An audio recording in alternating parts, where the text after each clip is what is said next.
This is a request that it's related to the scheduled May 13th public hearing involving the tier map.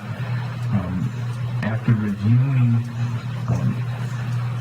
section 1501 under the land use article in the Maryland Annotated Code, as well as language that is specific to the 2006 as well as the 2013 proposed comprehensive plan. I was requesting, and I had spoken preliminarily with the county attorney's office about what triggered the request for the hearing that was scheduled. Reading the law, my understanding, what triggered it was comments that were made that were contrary to the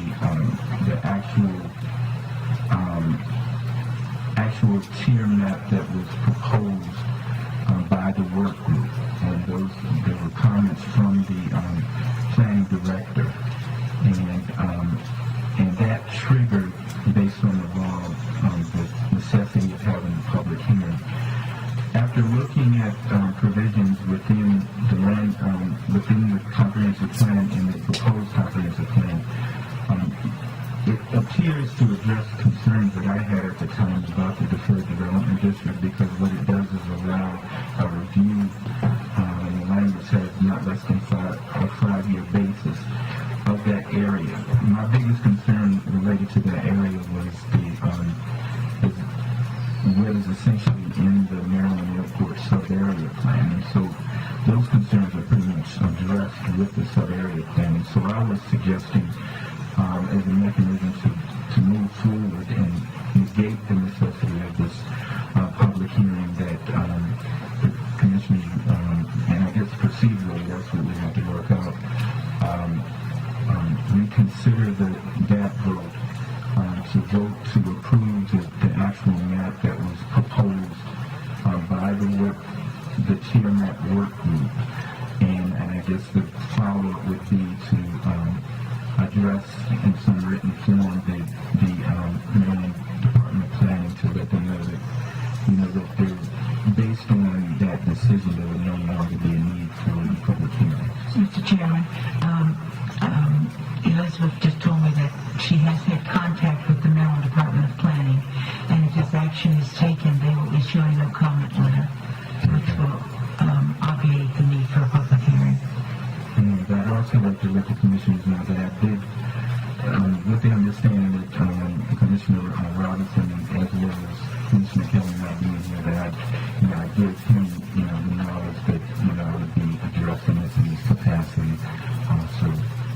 I did give him notice. So. Okay, so you're looking for a motion? Yes. A motion to reconsider, would that be how it would have to be? Motion to reconsider would be all right. What would the best way be, just to expedite it to the appropriate way? How many meetings ago was that?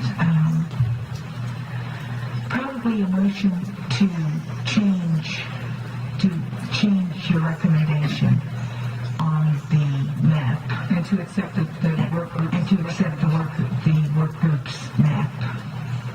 So moved. Is there a second? And this will specifically move that Tier 2 property out of Tier 4.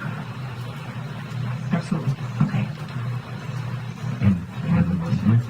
But ultimately approve the recommendation that was done by the committee that the commissioners had formed for that purpose. Exactly. So that recommendation, that final recommendation would be what we would be voting for? Okay. Yes.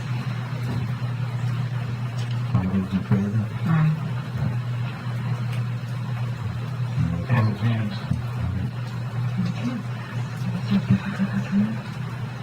I'm sorry? No, that should. We'll have to we'll have to get a letter from the Department of Planning, as Ms. Theobald's has just talked with them, which issues a no comment letter. And getting a no comment letter, there would be no need to have a public hearing. So, but for clarification, so what this would do, however, because there is a map that would be sent to the planning commission, Yes. right? We'll work with PGM and make sure that that takes place. And we'll certainly notify MDP by phone so that maybe they can give us that assurance by phone so we can get an early termination cancellation notice out on the May 13th hearing. I do think